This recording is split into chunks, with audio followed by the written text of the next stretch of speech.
మరి ఇంత జరుగుతుంటే దేశానికి సంబంధించిన డబ్బు కదా ఇది, 1,00,000 కోట్ల రూపాయలు సెంట్రల్ ఫైనాన్షియల్ ఇన్స్టిట్యూషన్కు సంబంధించిన డబ్బు కదా ఇది. మరి దేశంలో ఇంత అవినీతి జరుగుతుంటే దేశానికి సంబంధించిన డబ్బంతా వీళ్ళు ఇక్కడ వృధా చేస్తుంటే మరి మోడీ గారైనా బీజేపీ పార్టీ అయినా సెంట్రల్ గవర్నమెంట్ అయినా ఏం చేస్తుంది అని అడుగుతున్నాం. మీరు సెంట్రల్ గవర్నమెంట్గా వాచ్ డాగ్స్గా ఉండాల్సిన అవసరం లేదా? మీరు కాపలా కుక్కల్లా పనిచేయాల్సిన అవసరం లేదా?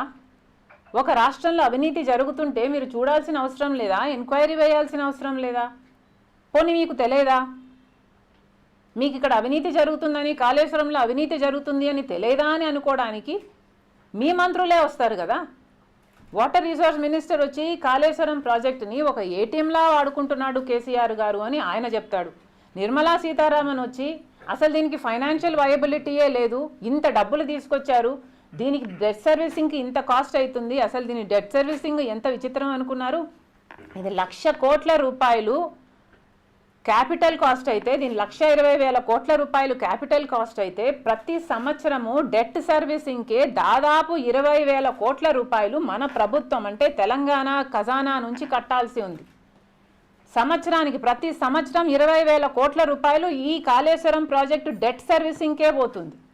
ఇక ఈ కాళేశ్వరం ప్రాజెక్టుని నడపాలి అంటే దీని కరెంటు బిల్లే దాదాపు 7,000 కోట్ల రూపాయలు.